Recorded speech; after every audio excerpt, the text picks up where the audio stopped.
코로나19 사태를 겪으면서 건강과 안전이 국가 경쟁력이 됐습니다. 건강안보라는 말이 나올 정도인데요. 한반도의 건강안보를 위해 DMZ를 활용하자는 제안이 나왔습니다. DMZ가 남북 보건의료 협력의 교두보가 될 수 있을까요? 앵커 리포트로 전해드립니다. 북한은 코로나19 방역을 이유로 1년 넘게 국경을 걸어잠그고 있습니다. 국경 봉쇄에다 국제사회의 대북 제재까지 겹쳐 남북 간 교류 협력은 사실상 중단된 상태입니다. 하지만 전문가들은 건강 안보 차원에서라도 한반도 정세와 관계없이 보건의료 교류 협력이 필요하다고 입을 모으고 있습니다. 서울대 의대 통일의학센터 부소장 박상민 교수는 가톨릭대 북한의료연구소가 주최한 심포지엄에서 보건의료 교류 협력을 위한 장소로 비무장지대를 제안했습니다. 이게 만약에 꿈과 같은 이야기지만 실행이 된다면은 남북한 전쟁의 역사인 DMZ가 생명의 공간으로 전환될 수 있고 감염성 바이러스를 남북이 공동 대응해서 차세대 국제사회에 기여할 수 있는 바이오산업 주도 모델이 될 수 있고 가칭 남북생명보건단지에서는 남과 북이 기초의학 연구부터 임상실험, 신약 개발까지 함께하게 됩니다.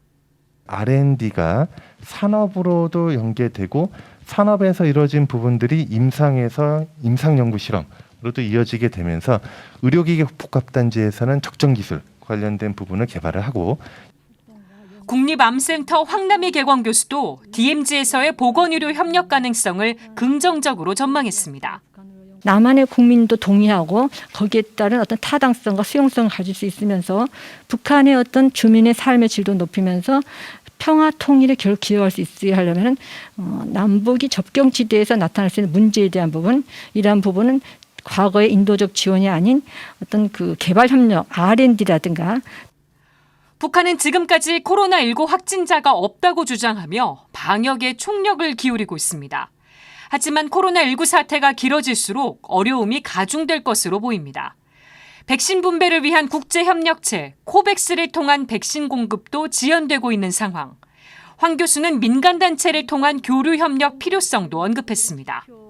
국경 봉쇄가 풀리기가 좀 어려운 상황인데 과연 그 북한이 이게 좀 더 빠르게 확산되면 북한의 여러 가지 상황은 더욱 어려워져서 북한의 어떤 안전 문제 또는 생명 공동체를 우리가 보호하는 여러 가지 그 방안을 해야 되는데 북한에서 약사로 활동하다 탈북해 약국을 운영하는 이하나 박사는 남북 보건의료 협력을 위해 부단한 노력이 필요하다고 말했습니다.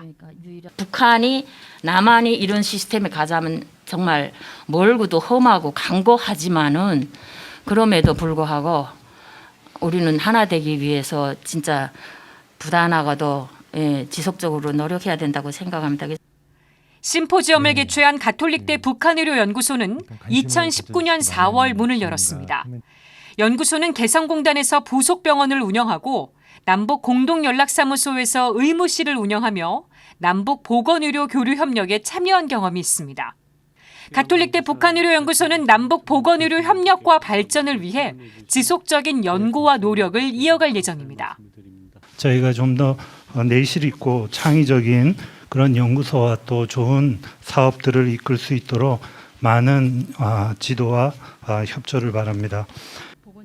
이번 심포지엄은 코로나19 예방을 위해 최소한의 인원만 참석한 가운데 연구소 유튜브 채널을 통해 생중계됐습니다. 지금까지 앵커 리포트였습니다.